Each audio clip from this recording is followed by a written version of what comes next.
The first item on the agenda is PC 18-126, HRB Fence Policy Work Session.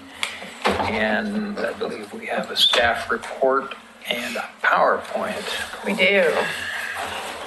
Yeah.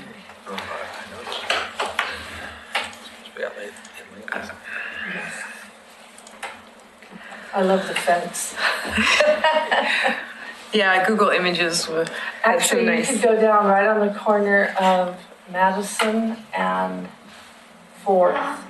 They have tombstones in the yard and everything. Oh yeah. Yeah, and a big fence with skulls on it. We won't Neat to review their fence for Well, I'm compliance with the disappointed fence that policy. these came off the internet and not out of the. No, they're not from Morgan City. So before I start, I just want to acknowledge that this PowerPoint's a little bit long and there's a lot to talk about. And we have 45 minutes, depending on how much of a break you guys want. So Long break. if you'd like to continue, if we don't really finish our discussion, we could continue it after the public hearings tonight and kind of add it to the end of the meeting agenda, or we could just come back next meeting and continue to discuss it. But we do have other work session topics that we want to get to, so we don't want to just prolong it forever. So it'll be up to you, but I just don't anticipate that we'll get through it. And that because of that crunch time, I would recommend that if there's public comment related to this work session item, that we just put it in the regular public comment time of the agenda after 7 o'clock. But of course, that's up to you. Okay, we'll play that by ear. Okay. You're saying till 6:45? You can fill up that whole time? I don't want to talk for 45 minutes, but our discussion might fill up that whole time. Gotcha. Roger. Okay. So first, the Historic Review Board policies. These have been in place since they were adopted sometime in the 1980s, and they've been amended a few times. I think the most recent was 2001. The purpose of these policies is to have an administrative approval process for work that meets these policies. That doesn't have to go to the board for approval. Staff is able to approve this without a hearing. So this allows our owners of historic properties to get permits in a timely manner, and it kind of reduces the burden of being in the historic district and being regulated. I think it also retains support for the preservation program, because when people don't have to come to the board for everything, then again, it's not seen as too burdensome, and we retain support for our program. It also allows the board to focus on applications for new construction and for major additions and more substantive projects, instead of all the time having people come and ask for approval for things like fences or new windows.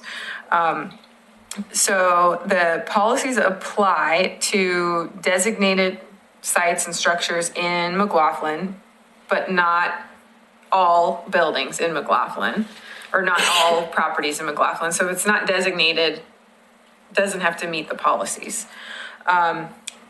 Every property in the Kenema National Register District, even if it's not contributing. And then individual landmarks that are outside of our historic districts. The policies, of course, were written more than 20 years ago, 30 years ago. And in many ways, they're not completely coherent, and it's not clear how and why some of the decisions were made about the policies. So this is our opportunity to really revisit those policies and clean them up and make it clear for the public, for these historic property owners, what the intent of the board is, what they can do without getting into a whole review process, and then what they can't do or what they have to come to the board for. And so in our 2018 work plan, we included updating these policies. So I know we're getting started a little bit late in the year, but we'll continue it through 2019. And the process really begins with these work sessions at Historic Review Board. And then we also want to make sure we talk with the public and the people that will be, subject to these policies. So I plan on attending neighborhood association meetings to discuss these topics with neighborhood associations. Plan on, once we have some work sessions and we have some kind of proposed policies, that we would do, have an open house or two to allow people to come in and learn about those policies before they're adopted. And then also send a mailer out to everybody involved, all the 400 and some historic property owners in the city. And then the adoption process requires a public hearing at the HRB. So that's how, if we do want to change the policies, that's how we would adopt those. So our work plan includes revisiting the fence and wall policies, which is today's topic, building materials, which would include siding, roofs, accessory structures, and alterations. We don't have a solar panel policy, but in our work plan, we thought maybe we'd want to have a solar panel policy so that when people have those proposals, if they meet that policy, then they can just get staff approval. And then if through this process, if the board identifies any other policies they want to revisit or add, or if the public suggests, if the community suggests any additional policies, then we can consider that as well. Are you sure there's not solar guidelines? I thought there was. Not in the HRB policy. So there are only 11 or 10 or 11 HRB policies that are pretty narrow in scope. Our design guidelines for new construction, things like that, have discuss solar and equipment technology, but we don't have a policy on it.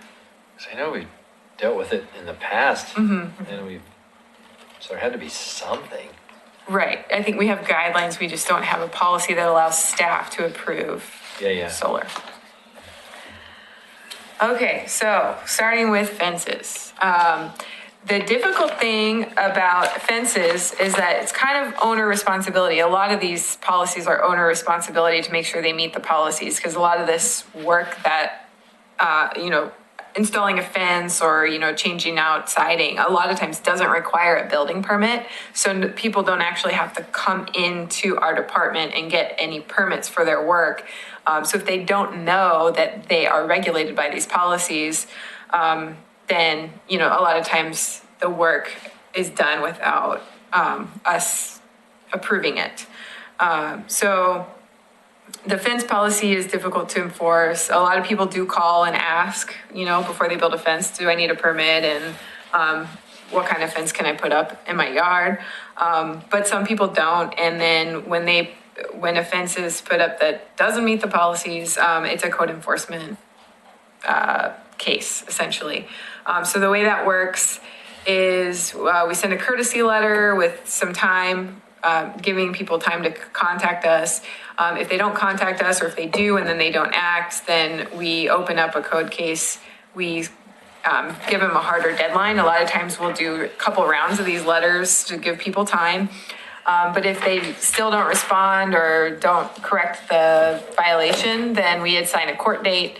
And then the municipal judge can impose fines if still out of compliance. So that's how the code enforcement process works, just so you know. So the existing policy, I think the key here to remember is, fences are usually not attached to this historic structure that is the significant, the contributing structure. And they're not quite as permanent usually as the structure. And so I think we want to keep in mind what we're looking at is what's the impact of this fence or wall on the historic structure, considering that it's maybe not even attached to the structure. So things like visually blocking parts of the structure, or, does the fence take away from the historic features? I think that's what we want to look at, or that's what staff will look at when applying this policy. So the existing policy includes acceptable and not acceptable materials.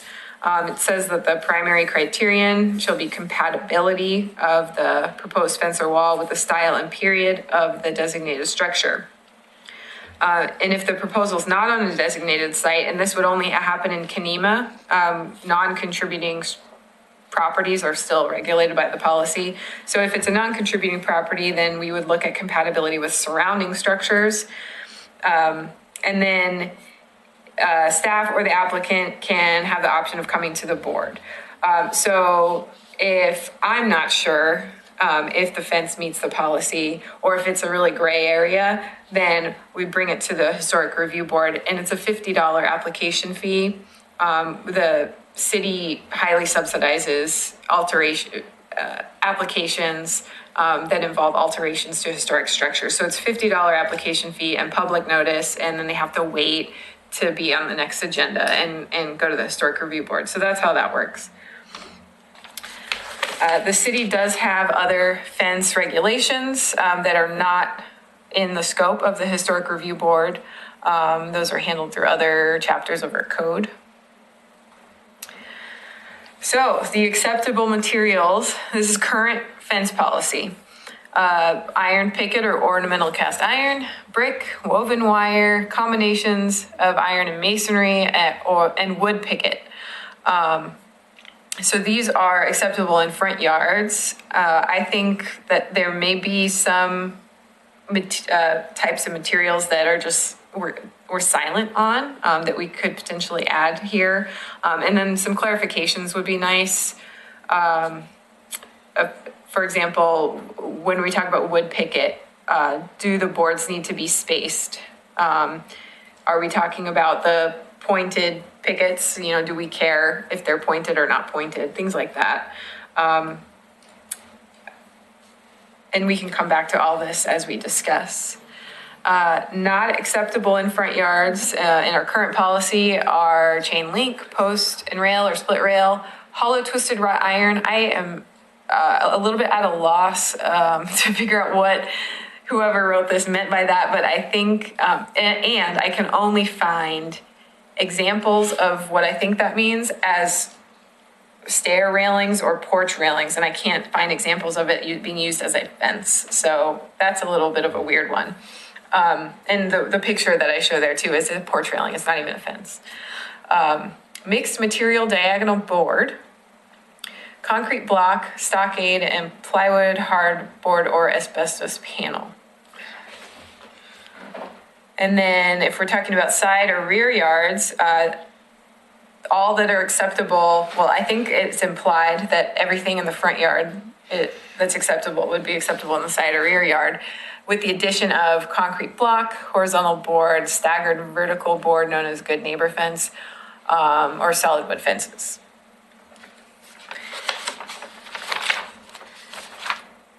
And I think the reason, I'm also kind of conjecturing that the rationale for the difference between fences in the rear yard and fences in the front yard is that the front yard is considered more of the public realm, and so we care a little bit more about what those fences look like, whereas in the backyard it's more of a private realm, and so their additional materials are acceptable. Maybe that wouldn't be acceptable in the front yard, but that's not explicitly stated anywhere in the policy.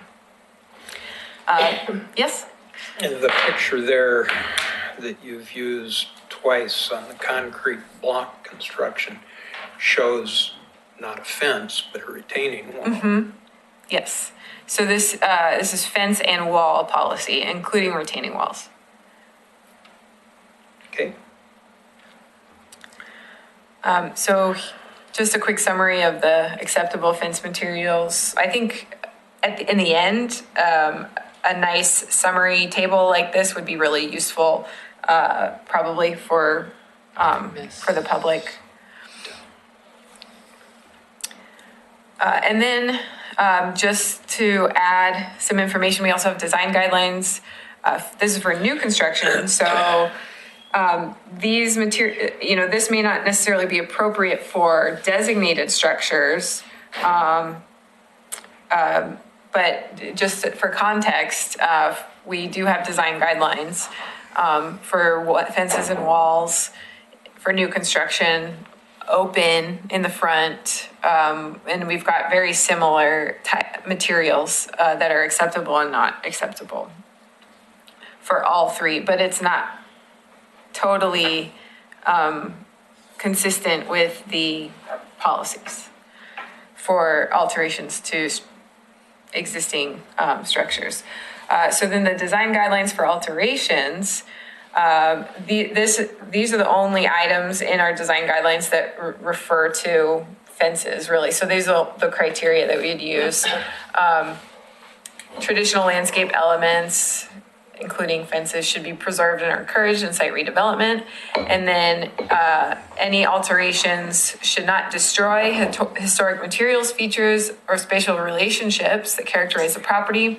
And then the key here is that new fences should be compatible with historic materials, features, size, scale, and proportion and massing. So really, again, it's all about compatibility. And, that's a little bit of sometimes a gray area. The second bullet, by the way, is the Secretary of Interior standards. And there is no specific guidance on fences or walls from like the preservation briefs that are available from the National Trust. So potential policy improvements are adopting a clear purpose statement or intent, providing clear definitions and photo examples of the fence and wall types, bringing policies in line with our design guidelines, clarifying when the fence policy is applicable, addressing modern materials and products, and then providing some more guidance on compatibility for various architectural styles, sites, and periods. So I'll go into a little bit more detail for some of that. So purpose statement, this is an example from Albany, Oregon. This is kind of up to the board. Like, do we want to provide a more detailed purpose statement for the fence policy, just to provide a little bit more context? For applicability, like I said before, the current policies apply to the designated sites in McLaughlin, all of Kenema National Register District, and then individual landmarks. Some fence types may be appropriate in McLaughlin, but not in Kenema. May be appropriate for non-contributing structures in Kenema and not McLaughlin. So the board can provide a little bit more guidance in the policy if you would like to. And if not, then some of those, you'll just see maybe more fences come to you as a board if the policy is not really black and white. So there's going to be a balance, right? How black and white do you want to make the policy? Do you want to make all fence decisions, more at the staff level, or maybe sometimes it might be appropriate for it to come to the board. For in the side or the rear or in the backyards, do we want to apply these policies to all properties or all fences or walls in the backyard, or only those that are visible from the public right of way? When do we care if a fence meets the policy? And then public capital improvements. And really for that, I think mostly we'd be talking about retaining walls. So, do we want public capital improvements to have to come to the board for approval, or can those be approved at a staff level if they meet the policies as well? So we can add some clarity on that. And then there are a lot of materials that are not addressed in the current policy. Any metal other than iron, poured concrete, hog wire fence, recycled concrete, chain link, hedge slats, avian walls. There are probably more that I haven't included here, but I think if we want to be crystal clear about our policy and try to think of almost everything that might be proposed, we can do that, or we can kind of leave it as it is, where there's a lot of holes in the policy, meaning those would come to the board for approval. And then for compatibility,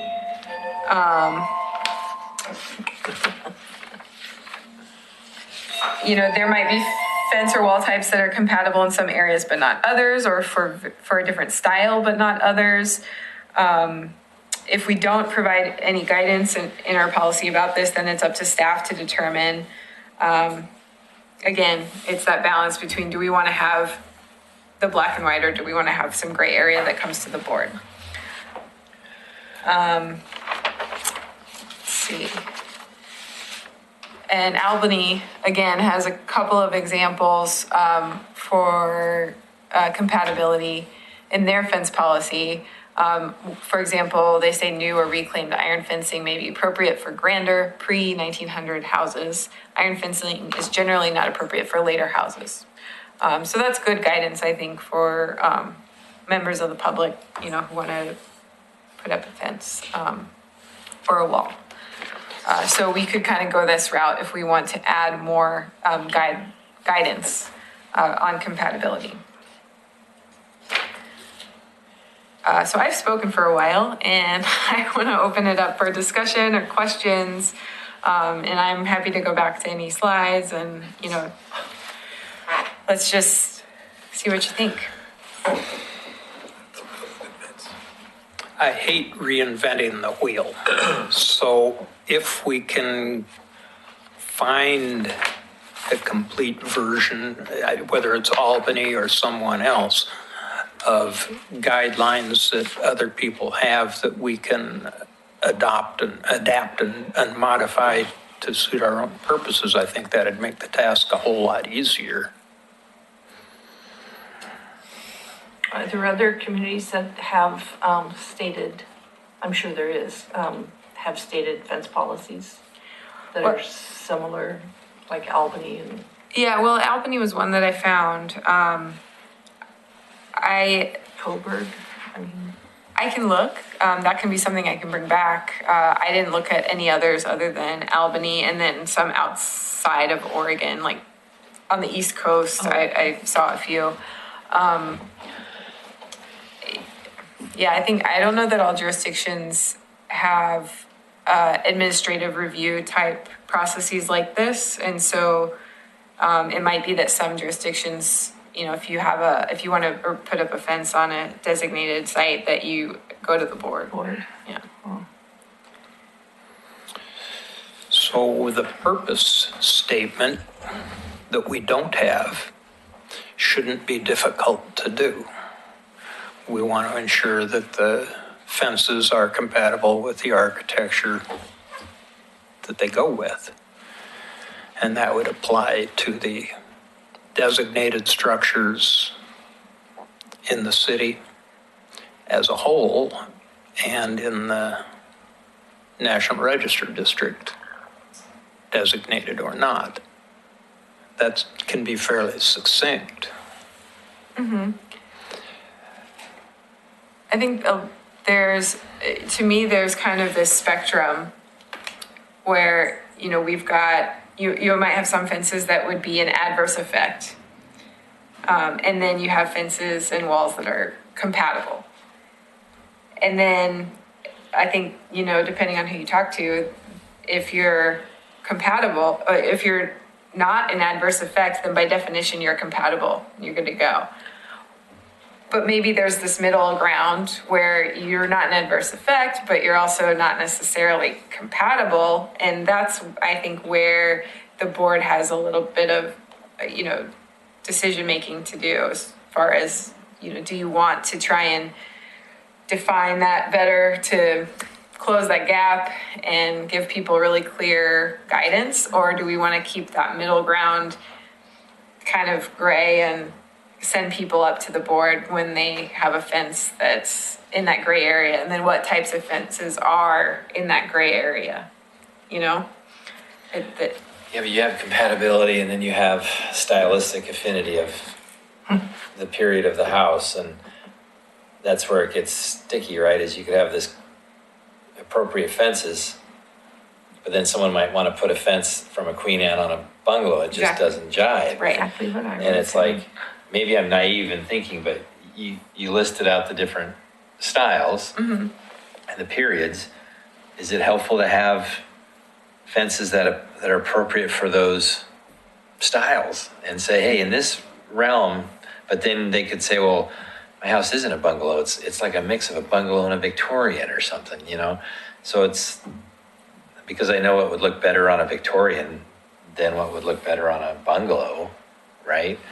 But everybody has a different way of looking at it. And I think if you have visuals, you know, like putting together some visuals of what would be appropriate and that type of Maybe you thing. had like 3 or 4 that were appropriate for a Queen Anne, maybe 3 or 4 that are appropriate for a bungalow, or Or this is just the stylistic, you know. Yeah. So that they have that. the other thing that's kind of hokey is in Kenema, you could have a 1970s fourplex, but you're saying it's got to be a compatible fence to whatever's around it. And what it could be around it is hypothetically just some beautiful ornate iron or something. Then you're saying this cheesy T111 fourplex from the 70s has to look the same. Well, hopefully we don't. And that doesn't jive. But, you know, just for the sake of, because it's a district doesn't, and the things that aren't designated, I don't know. Yeah, well. Those are hard questions. Right. Yeah, so I think one thing that the board could do is have, material fence types that are appropriate based on the style or the architecture, but then maybe have a separate list for non-contributing structures in Kenema that is a little bit more of a longer list, right? So we could.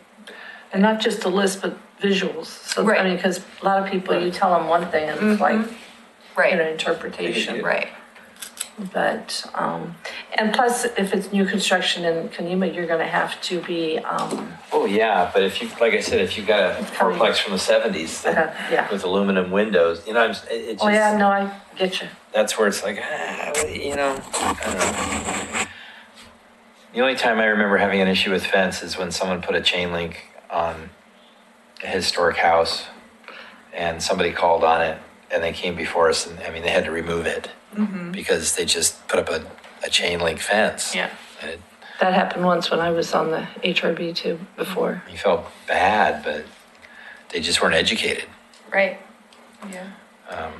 So that's part of the community engagement and the mailers, we would hope to get the word out that we're changing the policy and then also what is the policy. And then we also do the new homeowner packets to when people move in to a historic property or to Kenema, we reach out and say, hey, guess what? You're Yeah. in a district and here's what that means.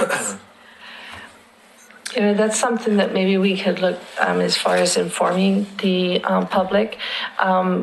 When I was on the board a long time ago, for Preservation Week, we did, or Preservation Month, we did like workshops Gotta be or excused for did something out, or sending something out in the trail news Yeah. or something. Yeah. I think that a couple of commercial properties in Kenema do have chain link fences as a security matter. And those are probably, They predate right, any of would be this. great. So this That'd be great. policy would not be retroactive. Right.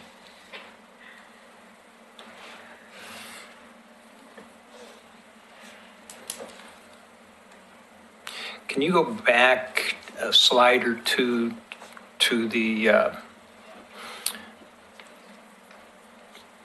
think it was the one you just went past, that one. Examples of compatibility.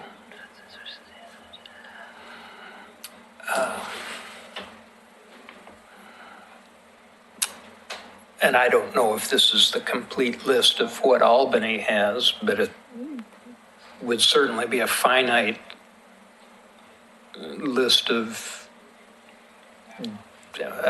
design characters in Kenema or in Oregon City as a whole, we could probably come up with a list of 10 or fewer.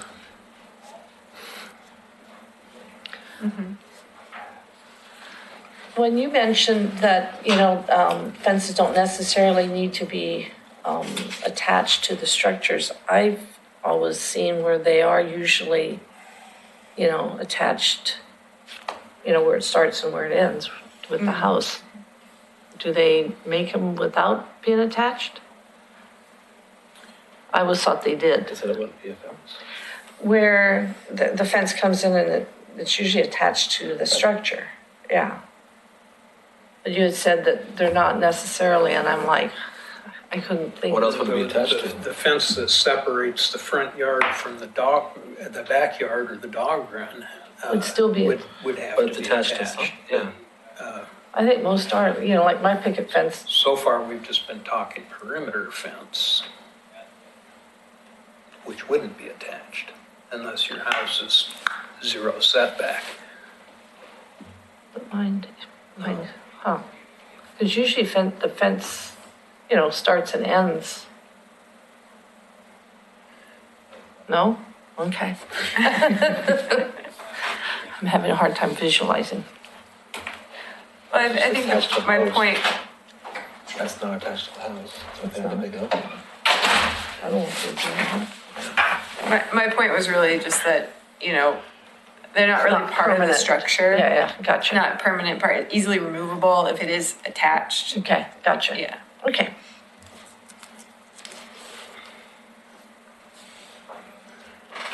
One of the things you haven't talked about is this question about whether or not the fencing requirements ought to be different in the rear or in areas that aren't visible from the public right-of-way.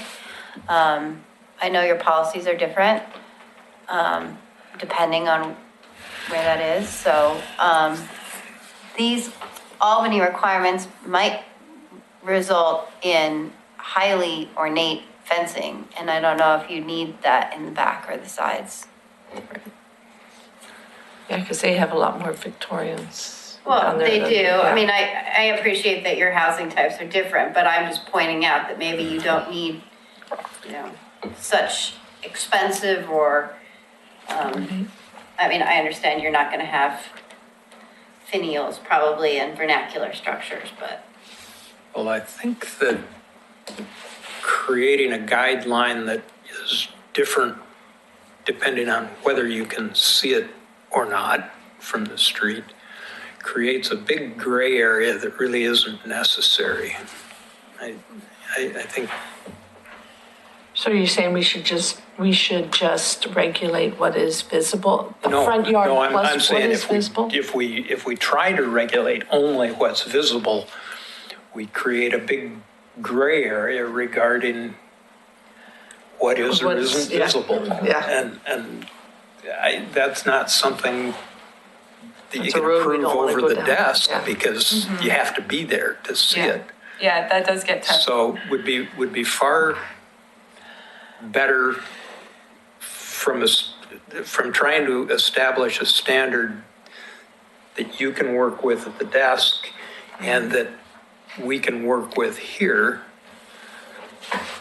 It should be across the board, Okay. regardless whether you can see it. But I also think That would be my opinion. when you show this, you've got Victorian, you have Gothic. If somebody came to you and said, hey, I want to build a fence, I have a house that's built in 1900, it's this style or whatever, then you can say, here's a picture of all these ones. And if you could do it administratively and save a lot of time, great. Somebody's doing something funky that you just don't feel right about, then you do it. But just like you're saying, whatever era that is, there should be pictures to show what Right. was appropriate then. Mm-hmm. You can say, oh, you have that, here's what it is, here's like 6 pictures of fences. And wouldn't the national, God, brain dead, I can't think of the interior standards, wouldn't they have something like that? It's not in No. any of the preservation briefs? No, yeah, there isn't a preservation Really? brief that's specific to fences. Well, they need to do one. But the other thing is, there's a guy that I can't remember where it's like 10th or 11th, and it's on the corner. He has a really cool house, and last summer he was building a fence, and he checked it, I think, with Christina. But it was a really cool fence, and it's totally appropriate to his house. But he was copying a fence from back east. It was nothing that was here in this district. But when you look at the fence and the house, it jives. Yeah.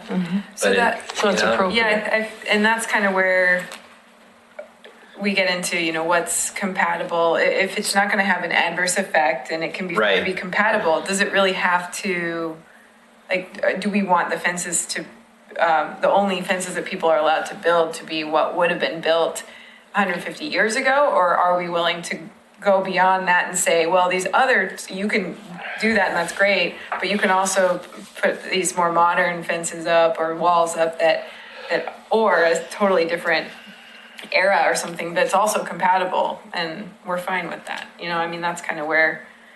Well, people built houses out here that were copying, maybe it was something that they built that they lived in back east, before they came out here. And so as long as it's appropriate to the house, I don't think that it.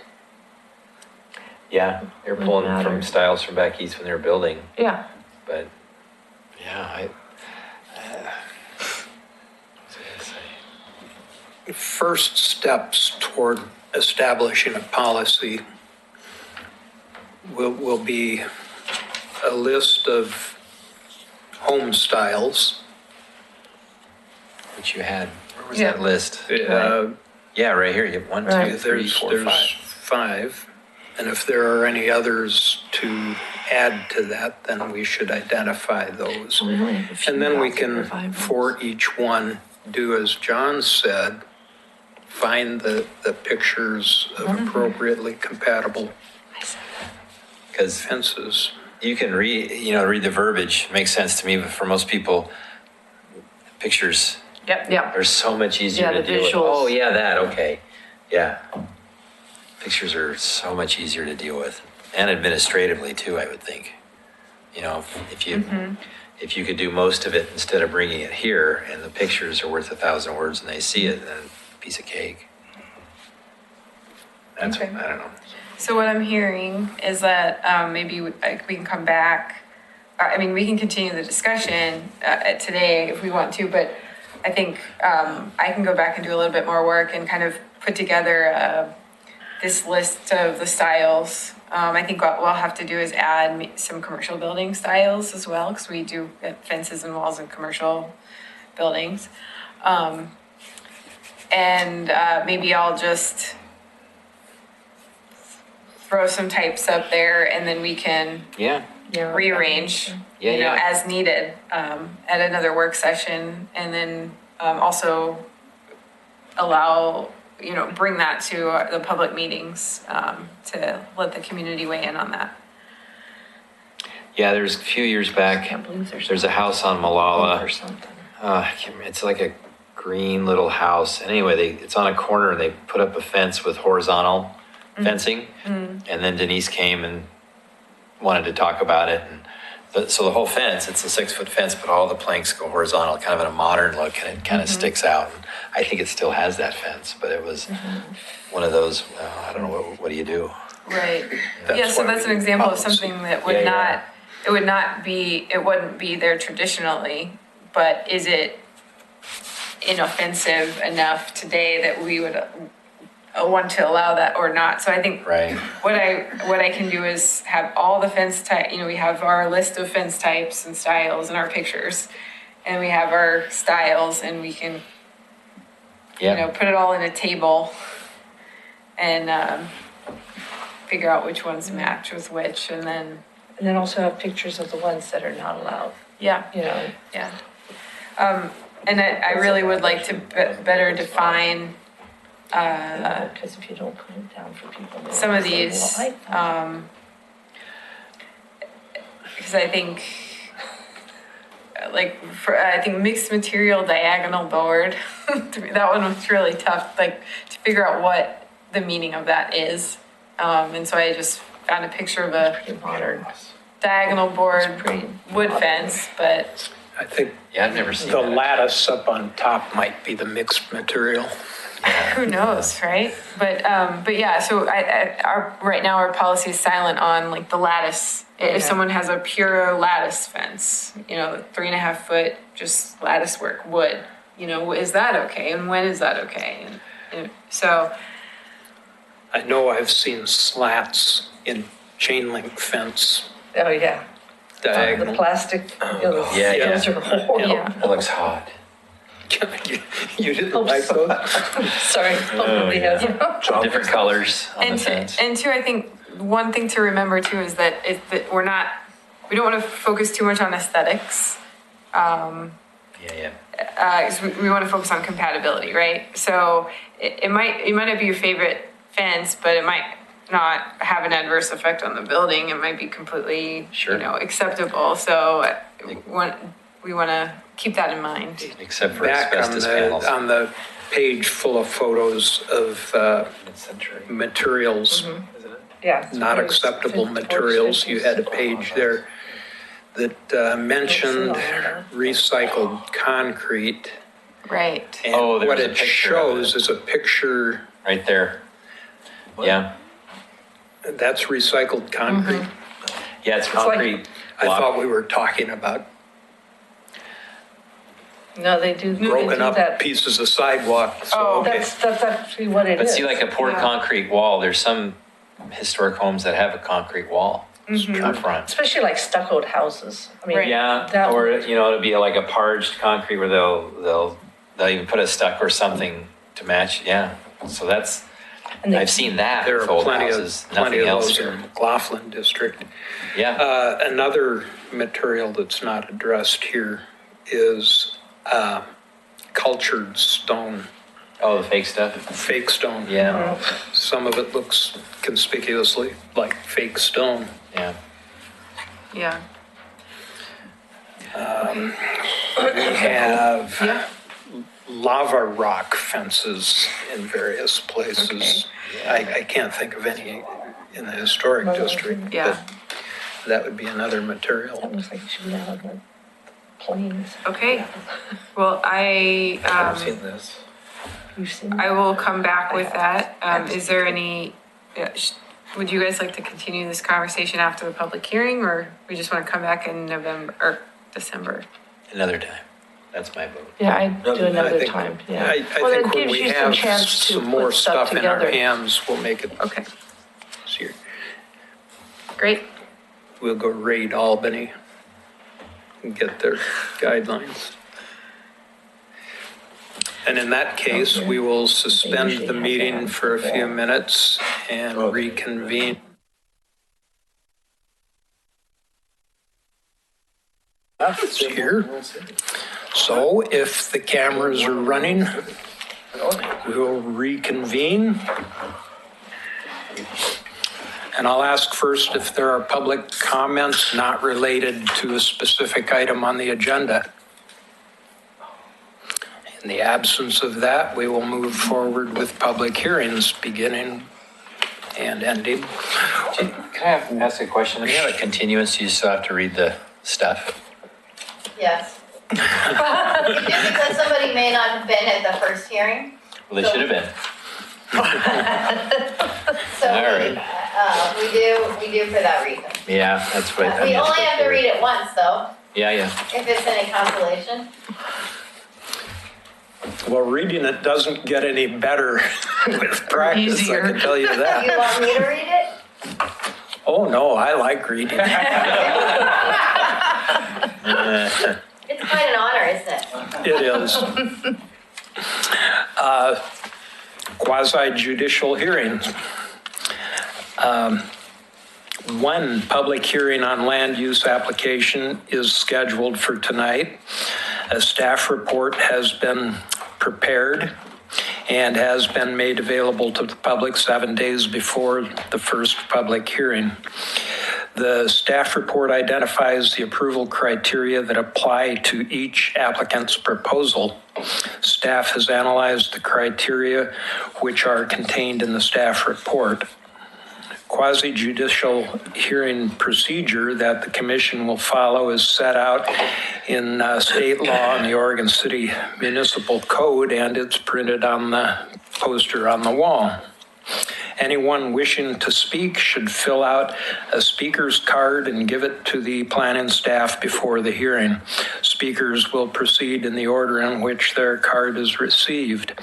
You should fill out your address on the card so the city will notify you of its final decision.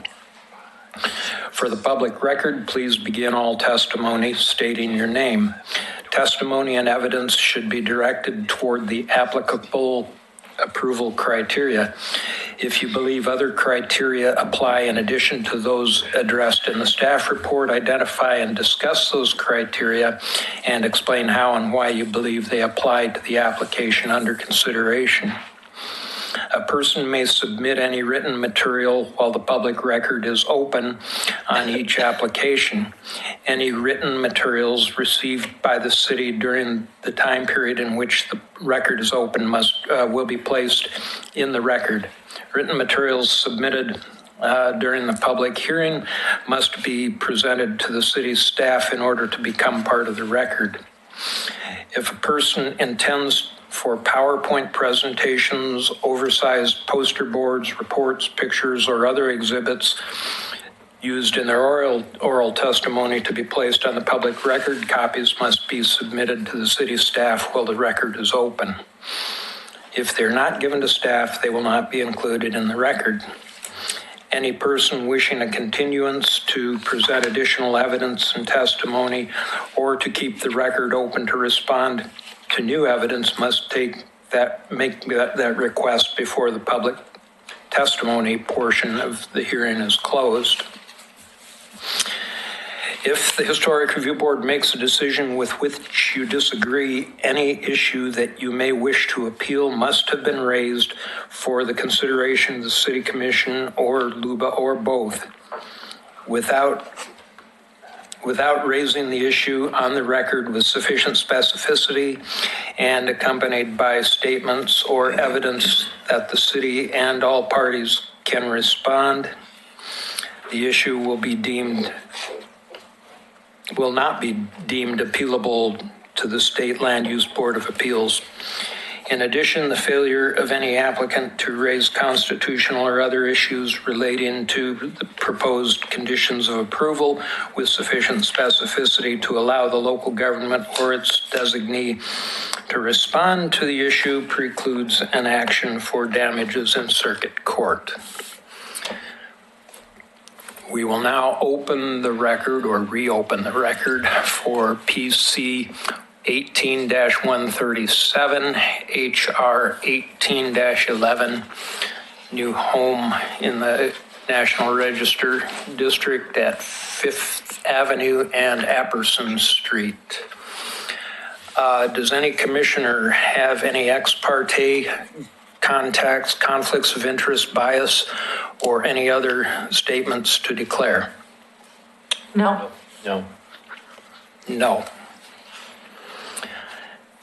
Have you all visited the site? Several times. Several times, indeed. Does anyone in the audience wish to question any of the commissioners about these disclosures?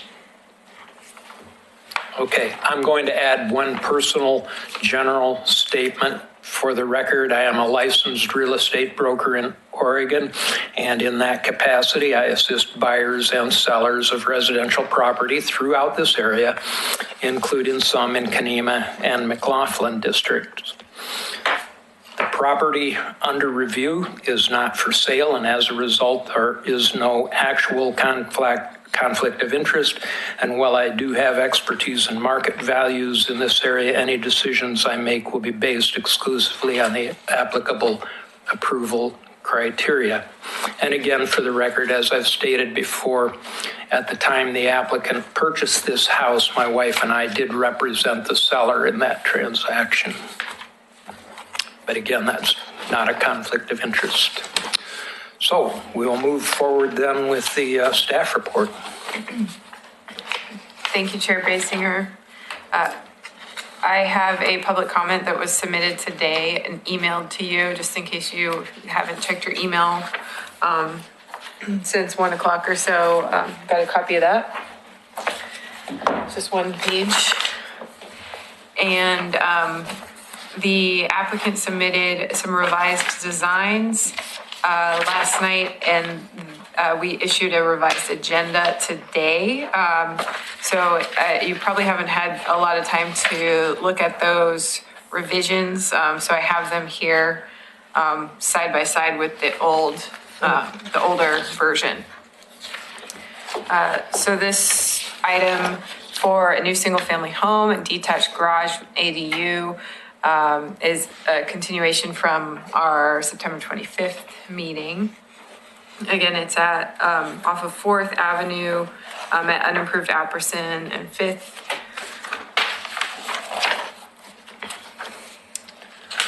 And last hearing, we requested from the applicant renderings of the home and the detached garage ADU from the perspective of 4th Avenue on both sides of the A.E. Davis house, which is in front of this property on 4th. We also discussed the two-story nature of the two-story design of the house last meeting. So the applicant provided those renderings and then provided another set of renderings with the revised design for the garage ADU. So on top was the design that you saw last time. And then the one on the bottom is a new design submitted last night. The roof on the garage is now a front gable that matches, it better matches the home. I think that the second design on the bottom is a little bit more prominent looking from 4th Avenue than the previous design. This view doesn't change. So this was the rendering. Looking at the A.E. Davis house from 4th and seeing the new home behind, very minimally visible. And then from the right side of the A.E. Davis house, you can see a little bit of the house, and then you can see the garage ADU. Again, I think in some ways the second design is a little more prominent than the first. And the staff report is based on the design on the top that you're looking at. It hasn't been updated to reflect the revised design. The applicant did also reduce the height of the second story height on the home from 7 feet to 6.5 feet. So staff, so that's 6.5 now. And staff is looking for guidance and findings from the board on whether this reduction in height satisfies the intent of the design guidelines.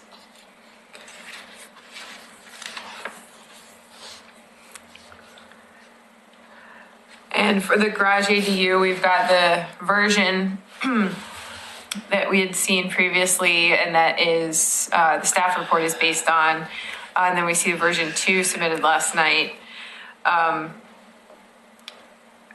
Like I said, the revised design or the version 2 matches the house better. However, it's a little bit more prominent.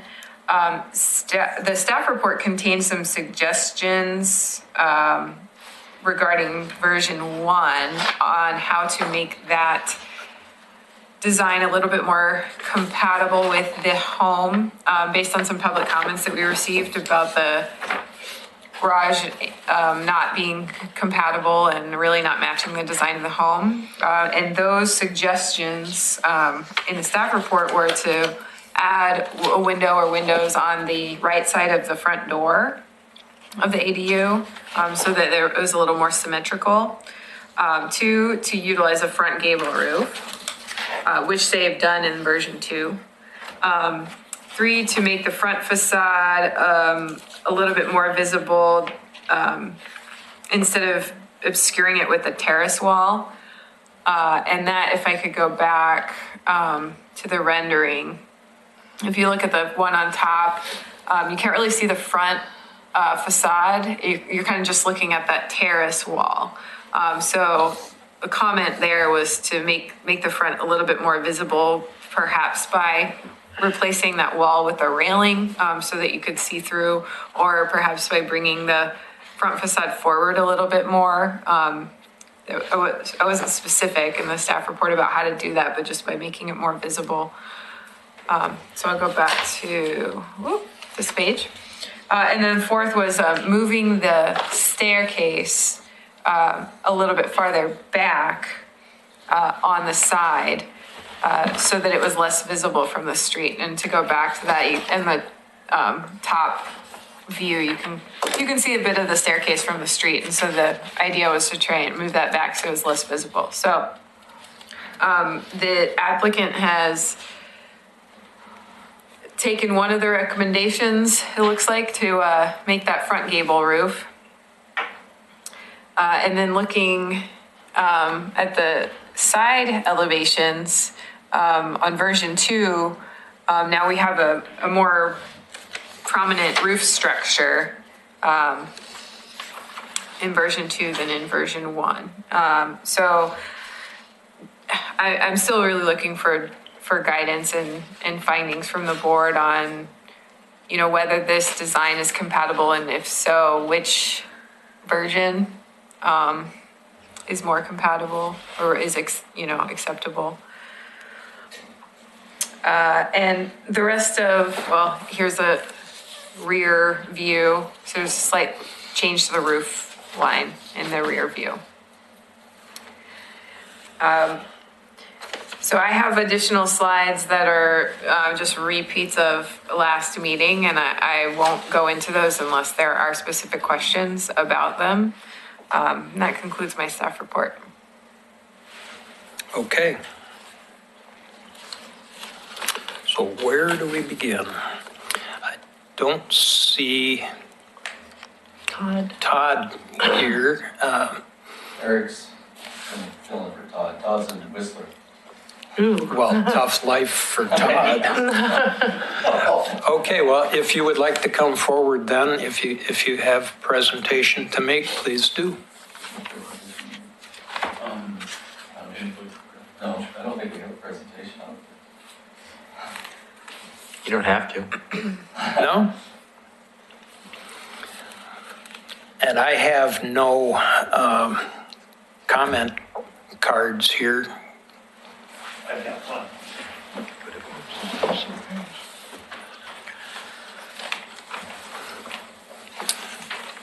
Come on up, Paul, and make your comment.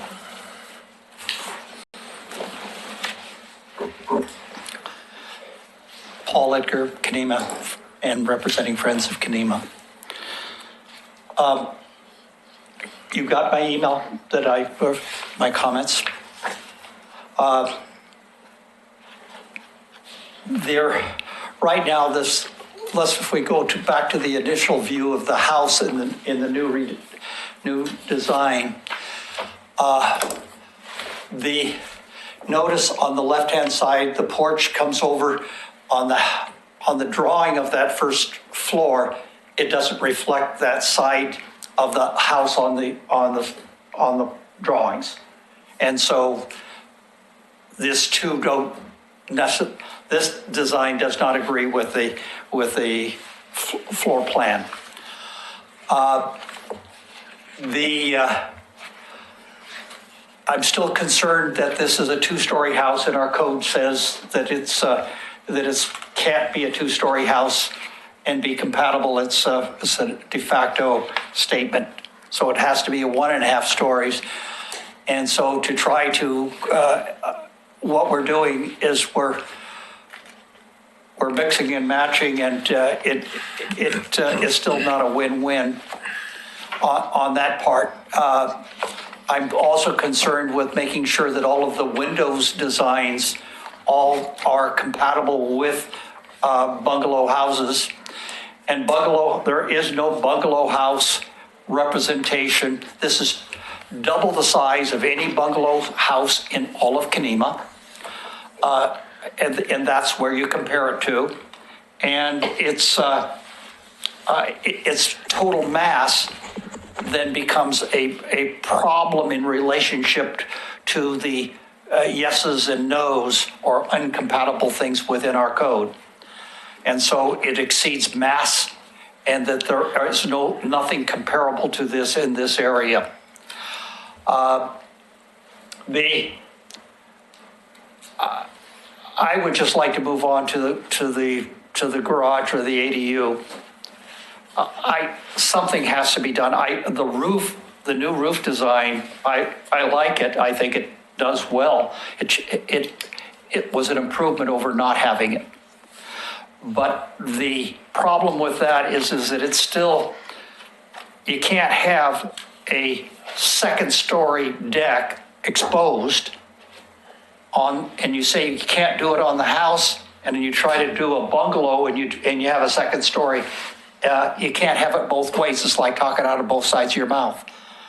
And so in this case, to me, I still think that the best way to handle it is to flip the residential unit either to the middle or to the north side. But in any of those events, our code says you can't have the front of the house not pointing the street. And that's what we've got here. We've got it pointing north, and our code doesn't allow that to be the case. So we do this similar type of thing with the garage. But yet at the same time, I would love to see the garage have some degree. If it ends up a bungalow, let's make the garage look like a bungalow right now, and do it compatibly. And I think it can be achieved with the new roof design by just some manipulation there. But the way it is right now, I don't think it can.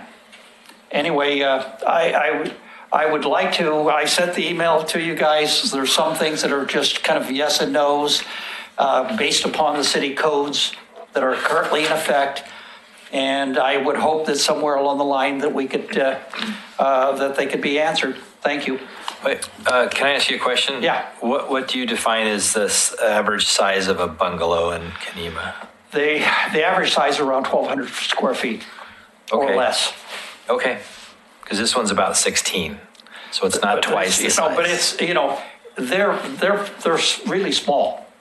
Well, 1,200, 1,600, one's not double the size of an average from what you're telling me. You don't see them with a full second story. Well, it's not a full second story. Just by definition, it is not. With a plate of 6.5 and a roof around it, it has the appearance of not being a two-story house, in my opinion. Well, it sure has that appearance, and our code is pretty definitive about saying not that it can't be two-story. It doesn't. So what you're saying is 2 stories, 2 floors, whether it's contained in a roof or on the outside. I just want to be clear what you're saying it's kind of like in a vernacular. Where we have a 1.5 story vernacular, and the sidewalls of the coming down from inside are generally 2 to 4 feet. Right, but in a vernacular, you're going to have a 10 to 12 pitch roof, so that makes and compensates for that. And a bungalow, you can't do that. I know, and so that's one of the problems with a bungalow when you're trying to make a 1.5 story out of it. It's you can't have 6 foot high walls or 8 foot high walls on and still be in compliance with the code. Mm. That's unless somebody wants to rewrite the code, that's the way it's currently listed. That's kind of like.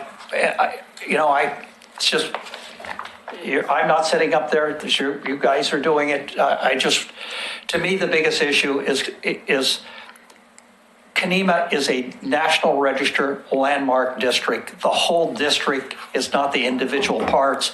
We just don't want to have elements that come in that destroy or are not compatible or do not reflect what is in our national nomination document as to why Kenema was made a National Register district. And we need to go back and look at the National Register document and say, okay, why, what are the attributes? What was listed? What were the contributing houses and the contributing features that are part of why we don't have curbs in Kenema? Because it's wagon roads. And we argued that out in the past, and there was pretty much everyone agreed to that. And we have 60-foot wide right-of-ways, but maybe we have only 22 feet of it asphalt. But whatever it is, it is. And we're trying to maintain that image of the landmark. And it's not the houses, it's the whole district. So coming from that purist philosophy, the mismatch of architectural styles from the 60s and 70s, when you're saying it's a whole, does that add or detract from the district? Because I look at this and your interpretation is it distracts, right? Well, detracts from what's trying to be achieved in Kenema. Well, it's not mine. Take Restore Oregon, which are pretty reputable entities that make lots of recommendations. That's their recommendation. I'm not, this is not coming from Paul Edgar. Yes, I'm repeating it, but it comes right out of their script and their writings.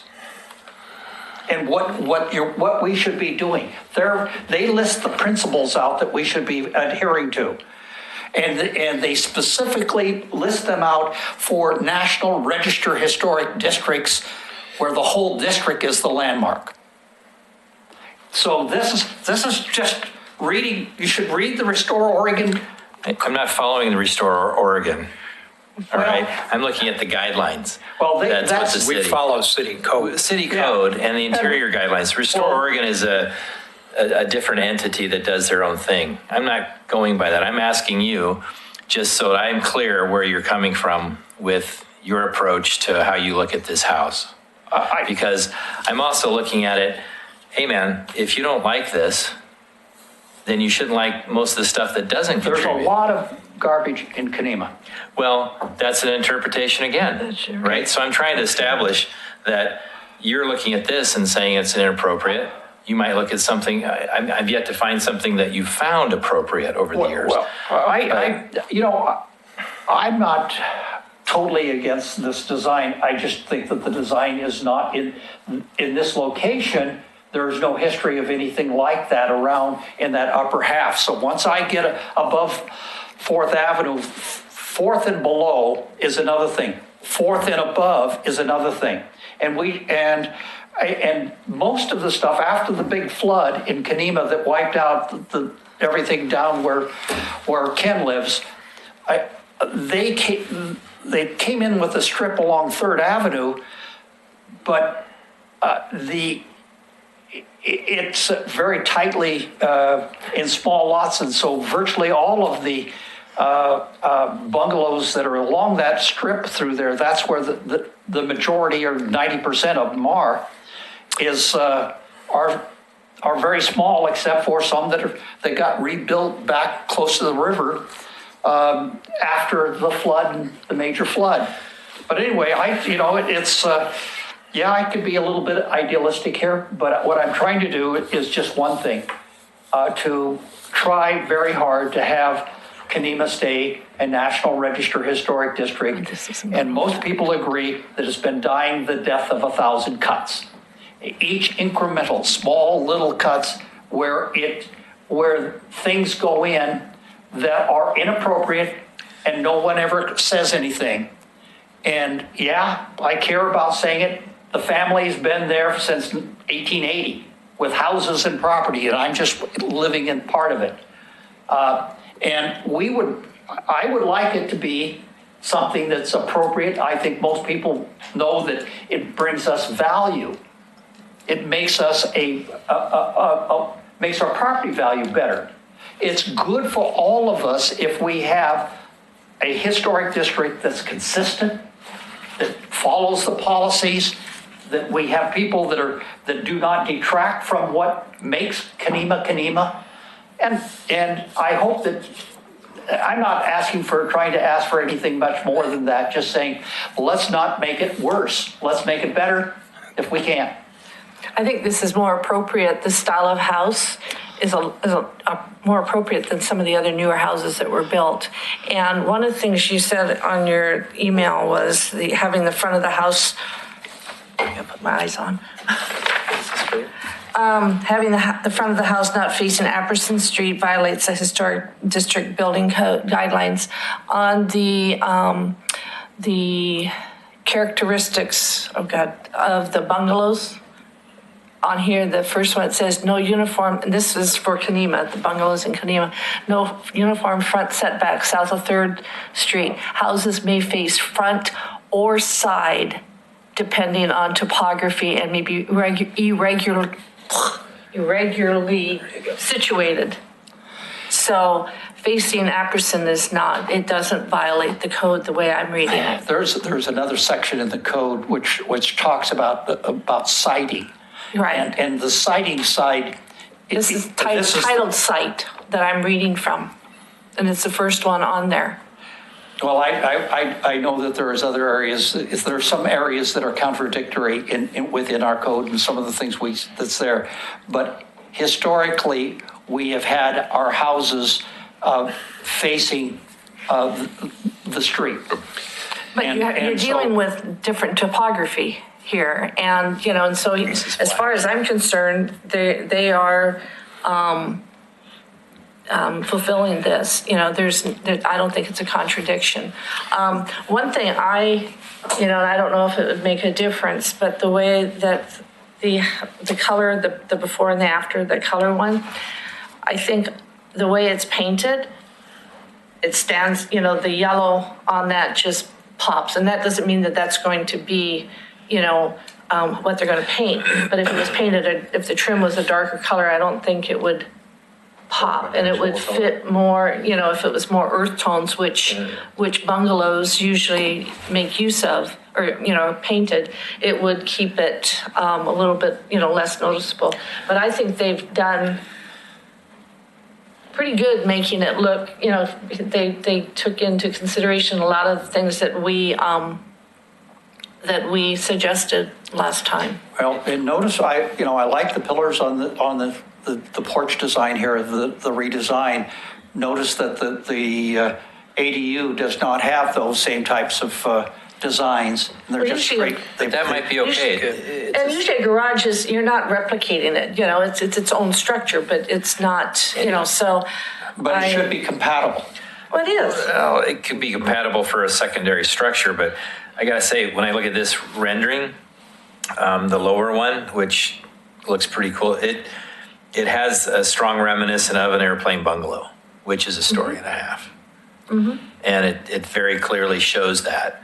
It's not completely floating on its own through the back, but it definitely, from this view, and this perspective, has an airplane bungalow. I'm going to agree with you that this came a long way.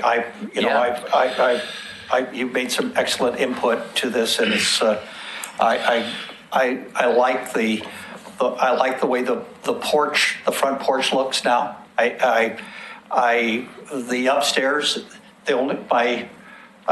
my only idealistic point there is that it is based upon the code saying no 2 stories.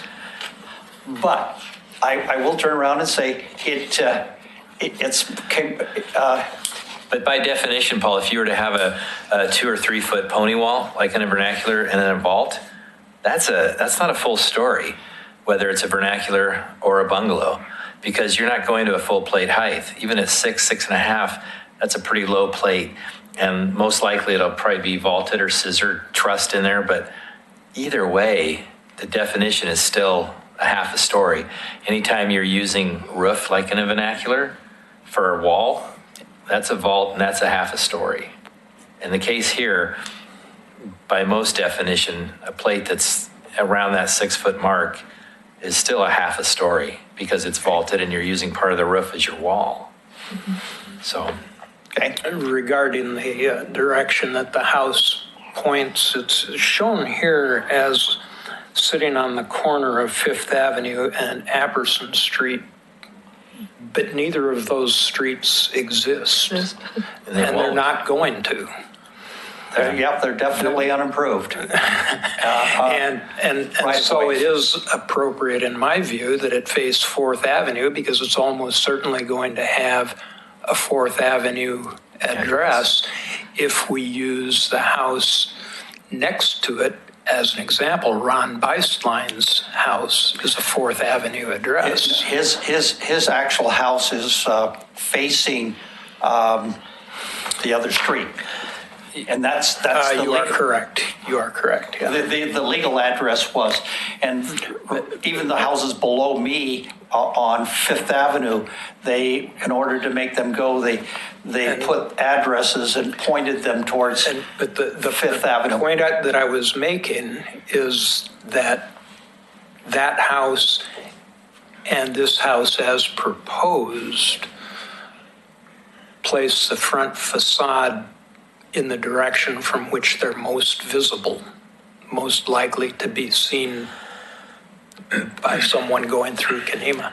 Like, you know, the I'd other like thing, to see all of the glass get identified too, to make sure that we stay, if we're bungalow, I want it to be appropriate to a bungalow design, glass in the house.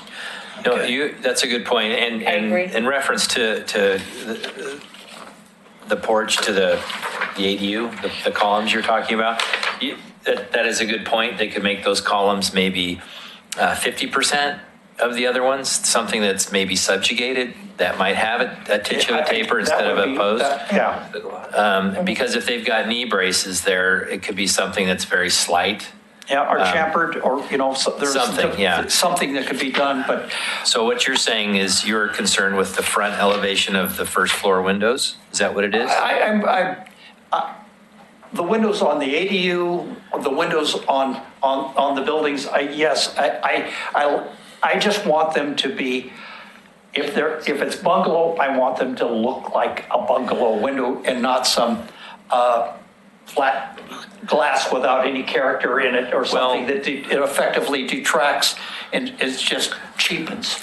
They could, and that could be a suggestion, like the front windows on either side of the front door, those could be full light with double grids on the top, something that's somewhat bungalow. It's a possibility. That could be something we talk about. The garage, the ADU, I wouldn't, because I'm looking at it as it's a secondary structure. It still should be compatible.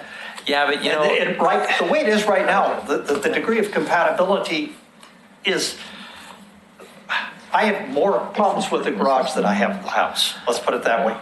well, if that bungalow was built in the 20s, 10, 15 years later, they're going to build a garage and it's not going to be exactly like the house. I've never seen a garage that was identical to the house. To me, if the idealistic thing would be to, if you want to have some deck, do like is being done up here in the upstairs, where I close it on the sides and I create the view place, because 90% Yeah. of the reason for all of this is the view of the river. Sure. And so then I create something where down there, that was where I make a notation, bring the residential unit into the middle of the upstairs of the ADU, so that I have the back side where I can virtually walk right out into the ground level, where I could just put a little thing across, and because the ground is sloping up, we're about 8 feet in height difference from where the front edge of the garage, when I'm looking at the marks, those are 2-foot dividers that show there. So the back edge of the garage, the wall back there is going to be probably about 8 feet into the dirt. And if what needs to happen there is that if I had another deck area back there, it could be part of egress, something that could be done. But what the people see from the road, I would love, or the visibility, the highest visibility area, I'd just like it to, if it's gonna look like a mini bungalow. Well, from the road, can you show that one that shows that right side? Yeah. And so, to me, it's just like if we can move it, if we move the stuff there, we put glass around through there or something, and even, it could be a porch out there, just like you did upstairs, but, of the main house. But just do something to make it, having this full, large, exposed deck up there is just inappropriate of a design where it lacks little or no compatibility to anything that's historic. And we're talking about the whole district, it I detracts. think, Paul, we're going in circles Okay. right now. Thank you. If we can ask the applicant to come up and comment, we can address the things that you've talked about. Thank you.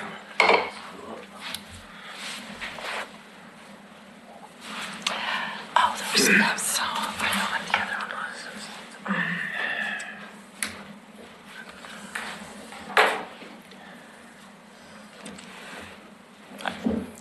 was. Morris Shademan, Oregon City, property owner. Eric Peterson. So the questions is, the questions are, how do you respond to the comments, both written and oral? Well, let's see, where would I start? When we first proposed this, we kind of thought what we want is like a little retirement home, small. I figured 1,600 square foot's pretty small. And reading the guidelines, it said you wanted, instead of having a garage that you pull into the house, like you see a lot of them now up there, a separate garage seemed to me more historic. And in my opinion, a flat garage seemed even more historic. I go to a historic neighborhood and that's what I see is old flat garages, So I drove around and we seen them where they'd use them as decks and whatnot in the Oregon City area. So I thought, well, that's kind of a great idea up in that area. It's just have a deck off the flat garage, because you can't really build a big ADU anyway. So build a small ADU and use the flat garage for a deck. So I just thought, in my opinion, that was a lot more historic. But, we went to all the guide advice that you guys give us, and through the process, we kind of changed our mind. So we changed from the deck on the house to a sleeping porch type arrangement. And actually we decided that we liked that better. A lot of these processes we have liked it better. And to lower the front of the house, you had to put a retaining wall. And that, to us, made it look better. I mean, the process is working. So the last one here, now we put the roof over the deck and over the garage, deck on the garage. And thinking, well, it rains a lot in Oregon, so that's probably not a bad thing either, so that's kind of where we're at. I didn't think it really being not historic. To me, it looks real historic. The house that's built right next to us has a second-story deck facing the river. I mean, I don't know. They say it's not allowed, but they have one. I drive up and down the Kanema area, and I see all the newer houses have decks facing the river. So I don't know how you can say you can't have a deck up there facing the river when everyone else, the newer houses, seem to have one, So I just don't understand. I thought we were doing the right thing from the start and we followed all the rules. I don't think anyone said you're not doing the right thing. Okay. That's my opinion on the whole thing, so. Specific issue was brought up regarding the windows. Will you be able to provide the planning office with a specific definition of these windows that will satisfy whatever condition of approval we attach to this? Is this the most recent, the one that you're showing? Yes. It's, okay. Are the windows up on the top, are they casement? Yeah, they're going to be able to open out. Okay. That was one thing, 'cause that's kind of like the sunroom. Oh, yes, and that would be So we want to be able to appropriate, get the right. breeze and stuff in. Right. I think like the windows on the front, like to the left of the front door, there's like windows within divided windows above. And then on the right, you've got windows that have like, looks like divided light. Could you, just as a suggestion, like what Ken was saying, could you do something like this on the front? Oh, we can do anything, yeah. Yeah, so we're, And have like That's a- just the architect kind of right, put stuff up there. right, and I think Todd would see this and Yeah. say, you know, something, because you've got, what is it, 2/3 on the windows up top? But something like this on the first floor might be more appropriate for a window look that would be a little bit more Maybe have bungalow-like. The designs in them, the etched Yeah, glass. Well, yeah, there is so, a- I mean, I'm just sketching this, but a Yeah, lot of that's what times, it's talking about. I like those, yeah. it's something like this in the Classy upper looking. part. Yeah. Yeah, but that's kind of. There's And a have good one window example instead of two. of It could be one window across, you know, one Sure. row, or it could be two smaller, you could do. I'm fine with all That's that. what it was on our There's a perfect bungalow. example at 602 First Avenue. Oh, really? It's a Craftsman bungalow, and it has exactly the windows that you're talking about on it. The main windows are casement windows, and then up above, there's a transom light. But I would agree with like that on the left side of the doors, kind of a modern kind of look, but yeah, you could easily change that and still look Japanese. This is not picked out. And the other thing is like, in reference to what Paul had said, if you looked at the ADU, you could probably put the same grids in those windows that would, Yeah. and it's not going to cost a whole lot more, and it would still look, Just for that front side, for sure. yeah, Yeah. you could, and And it's maybe a- the side facing the house, because you're right, it has a really nice look to it. yeah, but it kind of jazzes it up, and it is historic. Sure. And it would be more appropriate really to nice. a bungalow, yeah. And that could be like that'd be like a condition thing. Yeah. you Yeah. could- Yeah, so, anyway. But also, you know, a lot in what Paul was saying is to replicate everything. One of the first things of the Department of Interior Standards is you want it to be a more modern, you know, not to replicate it exactly, to have the characteristics of the style, but to, Right. I mean, you can go up there and you can tell which houses are historic and which ones are new. Right, I mean, right, they got right. that style, but I can go up there and tell you. yeah, oh yeah. Yeah. But just, so I think I think this last rendition, you know, really has gone forward a lot toward, 1,600 feet's not a big house. I didn't think so. no. And it doesn't really have that massing to it, but Yeah. yeah. So, anyway, I refer back to Todd Island's letter, September 17th, where he makes it very clear that the proposed design for this home is an alternative design based on the Kenema Historic District guidelines. out of the path. It's not an, I think the planning office refers to it as not a Is it slam alternative dunk, path? but I know what you're referring to. He says it in It's his letter. safe harbor. So Yeah, Safe harbor. safe harbor. design This- guidelines, meeting the this is design out- guidelines are safe yeah, harbor. outside of that, which gives you a greater degree of latitude in design, as long as it meets the key criteria of fitting the overall intent of the guidelines and overall effect on the district.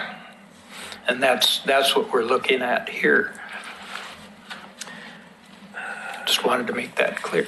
And one thing is, again, you know, I mentioned it earlier, is I think your choice of colors when you go to paint it. Would be a big difference, yeah. Yeah, Alternative I design. think, you know, with using more of the bungalow kind of colors and having them more subdued to where they would fit into the surroundings. Right, I think that was, you're right, that was a little bright. Because it's like, you know, Yeah. you see that and it's like, oh yeah, there's a house attached. I mean, you know, Yeah. because that yellow really kind of pops. Yeah. And so I think if you Now, there's use, guidelines of which color goes where, the dark colors on, I don't know if that's part of that. or- that's really kind of a choice for you, but there's, you know, like, it's been a while since I've done coloring, but they have lines that are, you know, different paint companies have, you know, Oh, the historic lines. right. And you could ask for like the bungalow style, Okay. which is definitely more earth Earth tones. attached. Yeah. So, And I kind of like those colors. Anything further? Any further questions for the applicant? If that's the case, we thank you for your time. And we will close the public testimony and move to deliberation. Who wants to start? I think if we deal first with the main structure and then talk about the ADU separately, we might get through it more easily.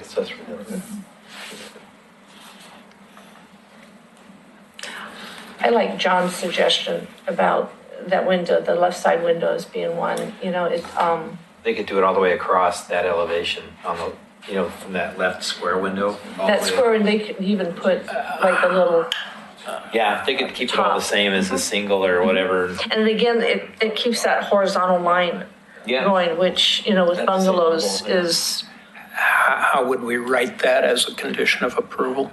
It'd be something like saying the first level of the house, first level windows to contain it's not transom, it's it's hard to say, like. small Nice. paint. The upper part of the window having grids, the upper quarter or something. It would be something like, I'm just spitballing here. Well, Because a I've lot done of these- times what they would do is 25 use, oh God, brain, where, lead, Leaded glass? yeah, like leaded glass. Yeah, I've done these kind of windows. I just can't Does say. somebody have a are you talking about? computer that you could Like a look up 602 First Avenue? Yeah. I can do There's a that. picture on there that shows those windows. Would it work to just say that all the windows on the first level should be designed as the one on the right side is with the, Yeah. Or they could do a double, smaller ones. with to a just have, single row? Single Single or or double, or, single. or two row Okay. divided light grid Probably like pattern. the top 1/4 or 1/5 or something. Yeah, it's something There's a like name for that. that. Todd would lay it out just right. I mean, he would know. Well, we're just trying to word it as Well, a, he wanted to know if it needed to be a true divided light. Right, I heard that. It Yeah. just depends on whatever they're putting on the grids upstairs would match whatever they're doing downstairs. So with the type of window you're picking, it could either be a grid or true divided light would be really expensive. Real It would probably be a gridded pattern that's on the window if they're a Marvin or something like that. But it would be basically the same type of a gridded window that would be upstairs would be downstairs. Same style. I mean, however we say that. Oh, there's ginger ale in there. I didn't see that. So that's a window thing. Right? From my point, I don't see any issues with the house other than we can add that in. That's an easy, makes the house look, it would even make it pop, I think. well, the other specific issue that we need to be clear on is whether the reduction in the second story height is enough to meet the guidelines. I think it is. Because they brought it down another half a foot from the 7.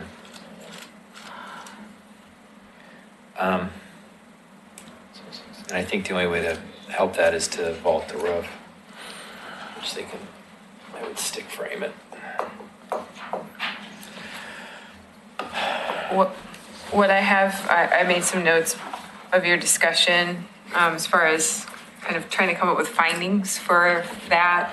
I have that 6.5 feet is not a full story.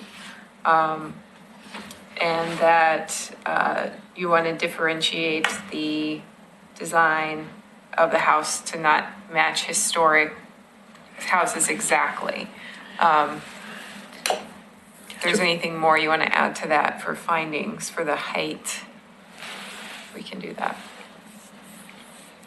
No, Well, and I think by bringing it down, it also again, keeping that horizontal look to it, it just adds to. And having those knee bracket things too.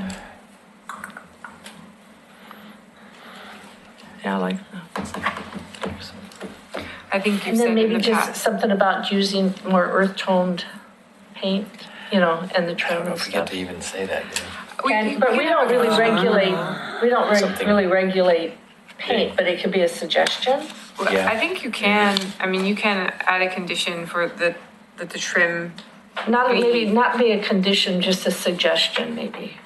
Or because I didn't think we could regulate Into paint or paint color. colors. I don't think you do regular paint. I don't think so. You They're can't- not in the guidelines.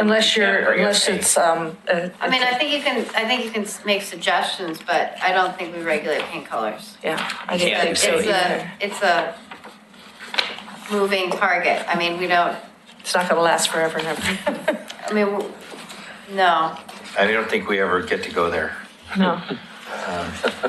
Unless it's probably individually. Not even then. Even then, I don't think Oh, we really? regulate with color. No, they can paint that baby pink if they want. No, No. they won't. Well, I mean, I'm not sure pink would be inconsistent with the historic bungalow color. I mean, No. if you look at the historic bungalow colors, there are lots of them that, Paint? there's like, there's sort of that vernacular. Pink Well- and green sherbet. There's lots of, Anyway, is that what you're thinking, Ken, or you want to talk about the other one, or is that? Well, I just want to make sure that we're clear on what defines this as less than a two-story house. A year from now, someone else will come along with another design, and Just like looking at it. we just need to make sure that our definition is accurate. But just looking at the house, at the drawings, you can tell it's not a full story. Or at least, I agree. I do. I think it has to do with each house. It's just like I was saying, if it was a vernacular, you could do a 10 or 12 pitch roof with a 2-foot pony wall and you'd have a Right. big room, but it's still a half a story. half a story. so the roof pitch and the porch roof design helps to give it a horizontal look and bring, It's more hunkered down. Yeah. For Yeah, yeah. sure. okay. And we're not doing the garage yet. Just having the roof that surrounds it has that floating look that keeps it kind of hunkered down. Which leads directly to the other point that we need to be clear on, is how well does this proposal fit with the intent of the guidelines and overall effect on the district?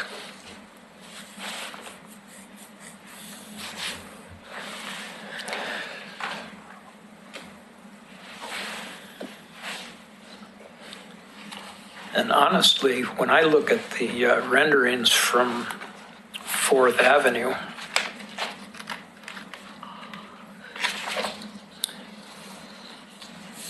that house kind of looks like it belongs to me. Kind of tucked in there. Well, the other part of it was it is on a level space. Viewed from the street, it probably, what you can see looks a little bigger than it's only because it's sitting up higher. I think if you're on street level, this would look in pretty good proportion. There. I think it looks kind of small, actually, in that picture. Which picture? The lower bottom one. The lower one. Well, and that, to me, I go think back to the color, it kind of I tucks. think the color's great, even if you subdued some things, but it sets in more. Right. And so Right. something that has that It looks that like it look, fits in there. Yeah, it looks hunkered down with that color, I guess. And even if they use like a moss green, Bottle Okay. green, bottle green, bottle green, it's craftsman color. What it is. Yeah, yeah. Yeah. So now we move on, or did we answer your question? And, yeah,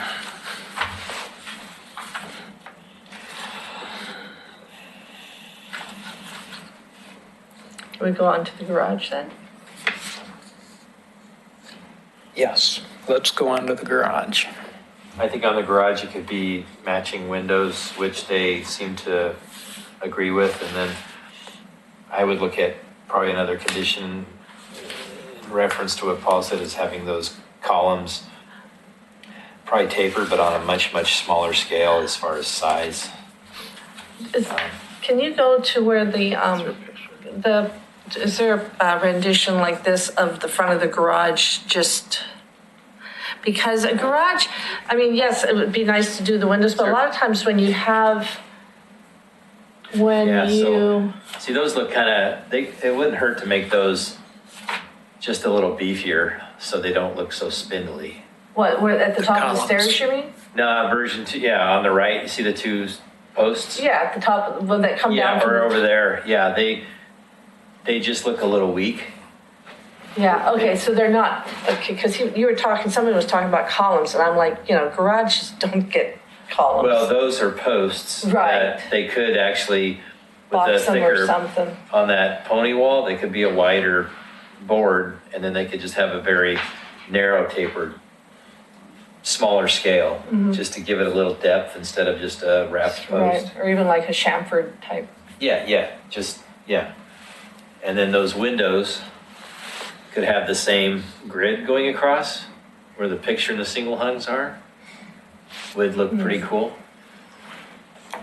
Which windows? The left garage side, ones? These? Oh, Yeah. those? Oh, you could, because he was saying you could even have them on this side, that window's pretty small. But let's see, can you go to the other? Yeah. So those windows there, up above, can have, next to the door, those can have grids in them. And that would look just great. on the upper story though, right? Right, because- because downstairs is the garage. Right, and you these don't wanna- little picture windows, which are So great. this, because it's a living unit, it's going to be, that's why they're, I think it Well, would the be. other side, you've got egress at that door, but the other side actually, those windows above the garage door, those single hungs. What about if you just did that double thing in the middle one? Would that look weird? Yeah, you'd have to take it all the way across. But then that would look weird on a 1/1, I think, On a huh? single Well, hung? you wouldn't use the That grid. single hung windows there, you'd use casements probably. Casements would be better, because then you'd have a better view, and then you could have that grid going all the way across. Because if that's one big studio, the egress is the door. So you just have a solid in the middle and then have two casements with a grid in them? Yeah, you could make these casements right here, and then have the grids coming across here. You could even put grids in here. That's a lot more. You want a pen? I was gonna, Guys, but to me, I think a Just trying garage to should keep be it more subdued. I don't know if that's the right word, but more understated yeah. than, Yeah, you don't want to get because too it's, busy. yeah. But that's a thought. You could do something with the posts and something with those windows and this The ones on other the other side. elevation next to the door. So that's, Oh, sorry. yeah, those. Someone earlier made a comment about the pony wall around the deck as opposed to a railing. I think a railing would be pretty busy. I Right, tend to the other agree thing too, is- particularly in, Well, and then having the scuppers, for the, with that, which kind of replicates off or repeats off of the. I think I can see he's putting shingles on the pony wall to break that up. So it's not siding all the way up, but it could be. Right. But I don't think that's any of consequence. windows would help, and the columns would help a lot too. So anyway, those were my suggestions. And to me, they're more posts than they are columns. When you say columns, I visualize more what's on the other. Yeah, but you could do something much smaller and still have that look. So just for example, let's say the base of the house ones are, let's say they're 14 inches at the base. Well, these could be something like 6 or 7 that go up to that kind of a proportion.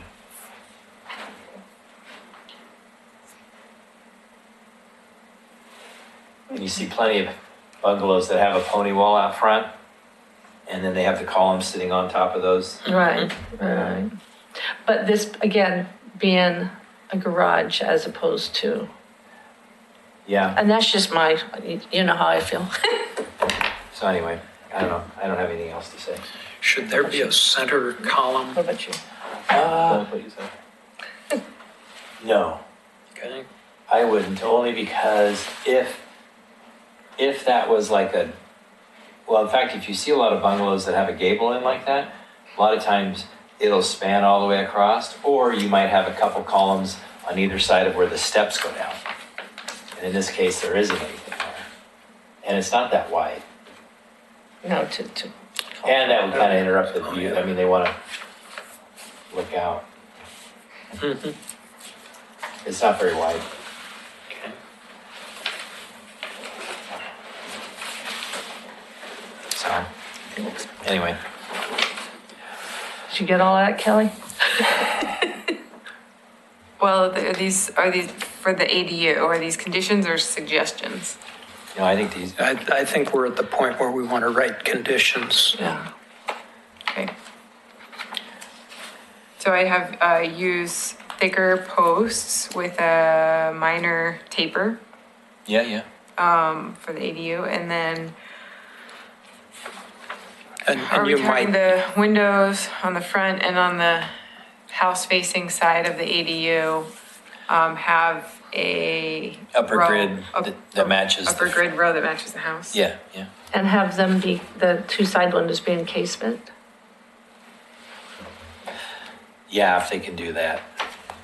Because I think that would, Instead of the single hung or the double Double hungs, hung, if they can be yeah. casements. If they can make them that size, that would be ideal. They're more money though. Look cooler.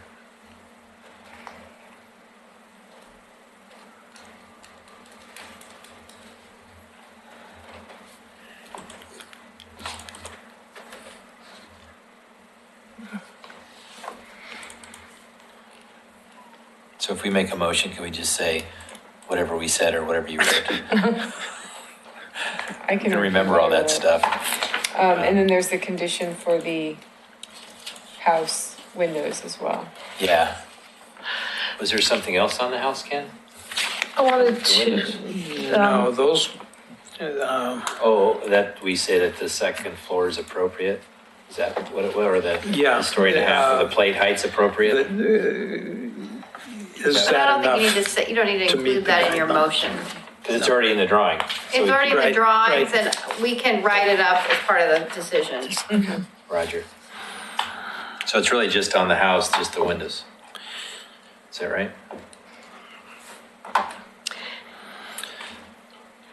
Correct. and then also the stuff that Paul had sent us, it refers to a stream and a pipe. That's not within our purview, so we have no, Correct. right? Okay. It's a public works thing, I think. Yeah, paragraphs 5 through 7 are things that are not HRB issues. Right. But I just wanted to address it. I am now looking at page 2 of the staff report, which contains the recommended conditions of approval 1 through 6.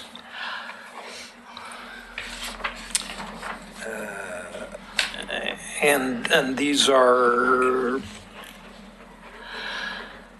just about boilerplate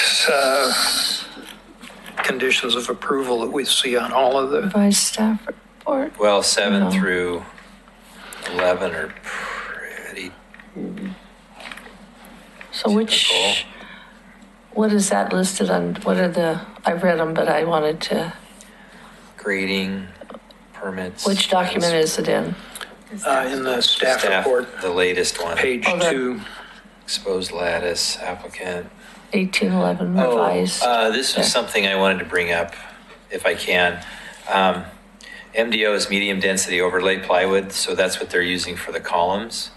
It's a very smooth plywood. It's great for exterior. It's better than cement board, if that's what because you have it in here on number 5. Oh, it's smoother than cement board. If you wanted to suggest removing that condition, I would remove it, because if they're going to use MDO, all the better. It's definitely spendier, but it has a much better look. It takes paint way, way better. But that would be a condition I would remove 5.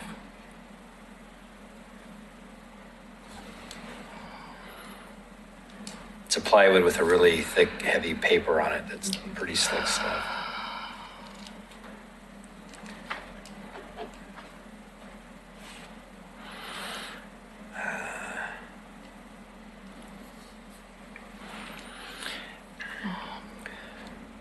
Paragraph 6, isn't that more like a preservation incentive than a condition of approval? yes, it is. It's number 6. I wanted to document it Okay. there to just to make it easier when we review building permits. For whoever's reviewing the building permits, if it's not me, that yes, this was approved. Okay. How do you deal with number 10 about trees? How do you know what they're going to be taken out? Well, they didn't, the site plan doesn't show it doesn't show the trees on the site plan itself. I mean, we know there are trees there, Yeah. but they're not shown on the site plan. And so it's not clear how much tree removal is needed, if any. What, if any? And so. If they have it, then it's this. Yeah, if they have it, if there is tree removal of, we know that there's one right in the footprint of the house, kind of towards the front of the lot. If there's any in the back, then replacement 1 for 1. What's DBH again? Diameter at breast height. Yeah, which is What 5 is it? feet.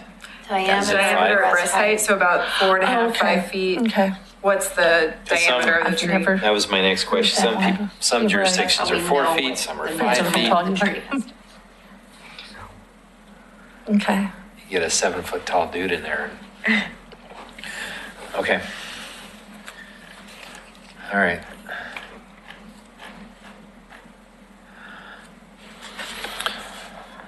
Okay.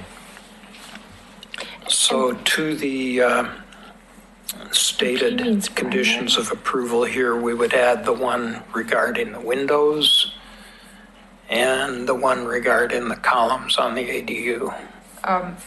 Well, it sounds like you might remove condition number 5, Yeah, and then you would add 3 conditions. 1 for the, that all of the first level windows on the front of the house would match the window on the right side of the front door with either 1 row or 2 rows of grids on the top. Yeah.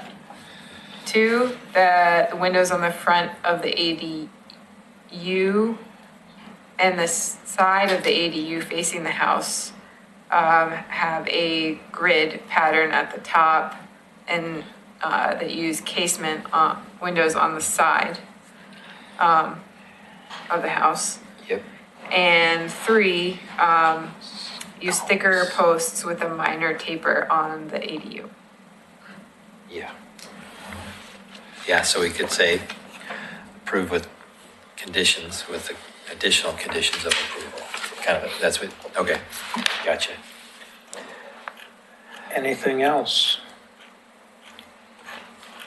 Claire, great. Suggestion on the color or not? But that's not a condition in the, No, I For the think thing. you've made your suggestion Okay. clear. okay, well, yeah, they're here. All right.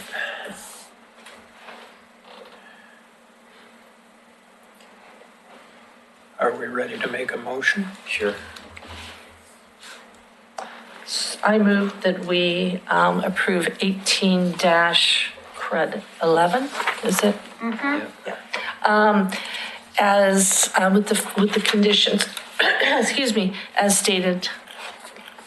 And are we removing condition 5? Excuse me, yes, and removing condition 5. Is there a second? I'll second it. Okay. Claire Met, Aye. Ray Stobie, Aye.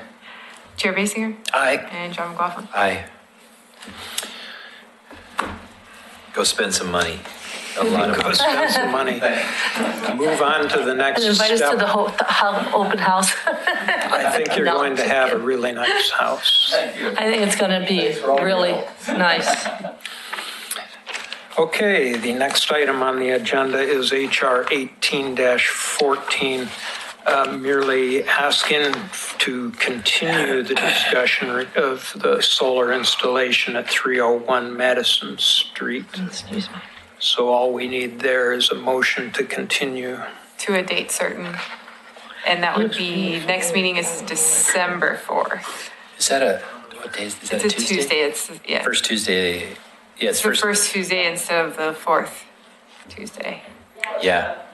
The what? Oh, and we were going to change, To December 4th, instead of November 27th to December 4th. okay. Cool.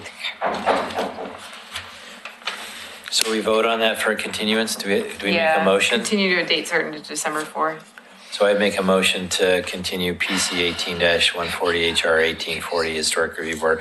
Review of a solar installation on designated property in the McLaughlin Conservation District at 301 Madison Street. A second? You did. I'll second that. All right, Claire Met. Aye. Ray Stobie. Aye. John McLaughlin. Aye. And Chair Basinger. Aye. Okay.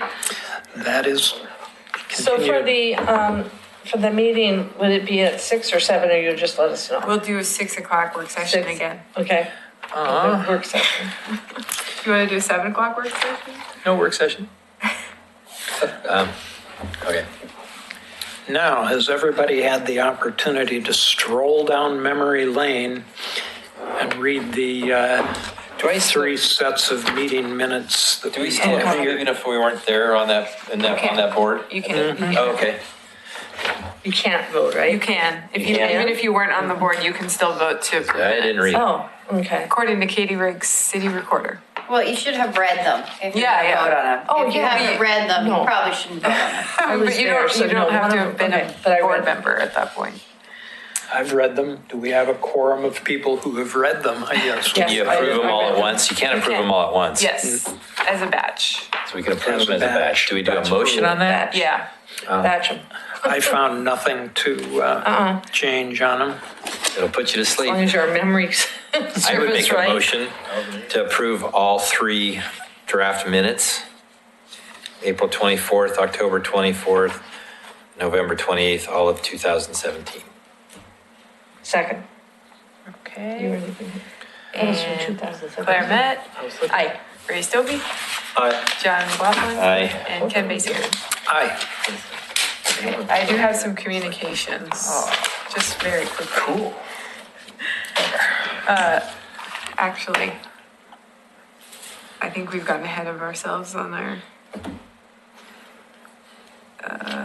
okay. Work communications. So one, there's a certified local government statewide kind of workshop on November 16th in Independence. I love that town. We do have, so it's a day long, it's from 9 to 4. It's about an hour's drive from here. And I'm going to be attending. You all are invited to attend. It's staff and basically board members, commissioners from around the state. What Do you have to go all the time or can you go half? You can go half. There's no cost to it, and we Friday? have funding. The 16th, we have funding to cover travel costs as well. So food and gas would be paid for. And if you needed to stay overnight, even like that, we could probably cover that too, because we have grant funding that we didn't use to go to another conference. And what's the, What's it on? yeah, what's? the November 16th. What's subject? It's a Friday, but. the topic, subject? So we don't know yet, but it's always really salient topics for, local historic Should we put it reviews, as a historic different commissions. newbies to go? I'm sorry? So is it worthwhile for newbies to go? I think so. I mean, there's going to be a lot of staff there, but it's just, whatever other jurisdictions are kind of grappling with, State Historic Preservation Office staff are there, usually presenting new information. I imagine we'll talk about new Goal 5. I don't know, maybe Carrie will be there. And it will be a party. Well, so you could go halftime, and I'm just Sure. thinking I could put it toward continuing ed if I went, as long as I had proof of it. November 16th, which is a Friday. But I may be working at the coast. I don't know. Okay, well, It's a Friday. just let me know. Yeah. Just let me know by I just- email.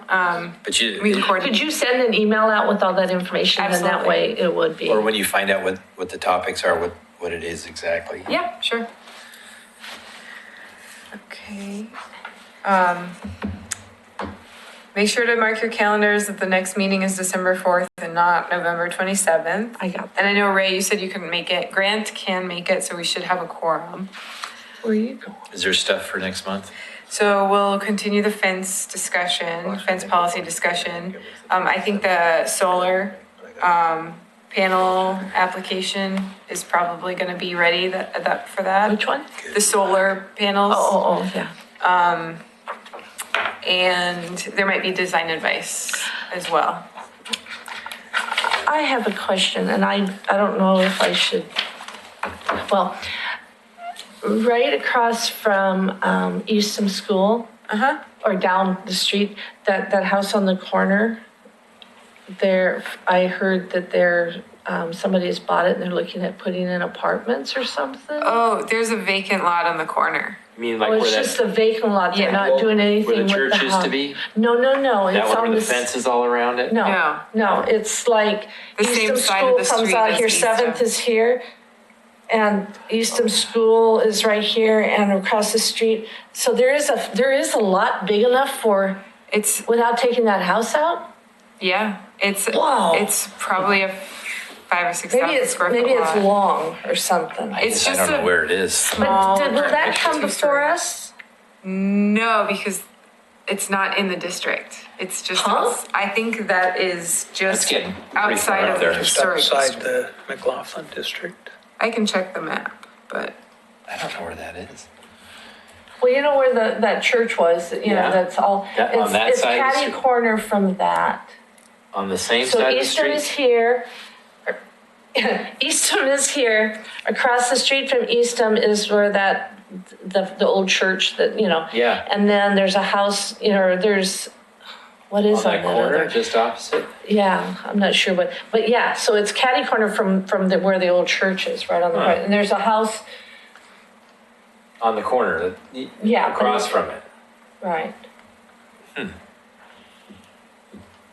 I didn't know So they that could it keep was. the house there and put it up. That's why I'm like, I'll have to go back by and look at the lot. I didn't think it was big enough to put apartments on. it's a really tight space. Oh, boy. And they have they had trouble getting enough parking on there as well, but they managed to meet the minimum, I think. I'm not able to open up the maps. Oh, okay. I thought that was in the district, but it's, Let's go. The other announcement is that we have to give an update to City Commission on our accomplishments for this year. And Ken has agreed to do that on November 7th. So I think the board just needs to decide if they're willing to have Ken do that for us. And then what I would do is, Pin the tail on. Do we need to be there? no, you're more than welcome to, but you don't need to be there. It's really just a report on like how many applications we've reviewed this year and how many grants we've given out and, you know, kind of what we've done. So it should be really short and sweet, and I'll provide Ken with the list of everything we've done this year, and then he can just report that. Yeah, for some reason, our mapping service isn't coming up, I'll shoot you that night it's my local proclamation. but I can double check that, Claire, and I just, yeah. I think that it just just kind of made my antenna go up a little. Yeah. I want to say it ends, like the historic district doesn't go up that 7th quite that far. Okay, because the Ely store, I mean, you go look, I just, was inquisitive about it. That was Okay, we have Throw that away. a boundary on our. I was schooled last month. You're So, totally right. Claire, it's the block before that is where the boundary ends. Oh, really? So those two houses on that next block on that side is not, Right, there's some really nice bungalows right there. yeah. Yeah, but they're not in the district, And so neither is the school. the funeral home, Hillside Chapel, because that his house is right above there. No, I think that the chapel is the last block in the district. That's in the That would be like same around Van block. Buren is like the top, I think. Yeah, What is Van Buren Street, I think it is. that- huh? David's It's- house is part of the Yeah, Van Buren is the limit. Yeah, I have a, Van Buren and 7th. So the funeral home is kind of half and half. yeah. So it's only half dead. Yeah, well, no, it's only Don't tell David that. half, He's got such a something, half preserved. Yes. embalmed. Those were all my announcements. Okay, in you. that case, we'll call this meeting adjourned. Simone. Let's see these go back. This is.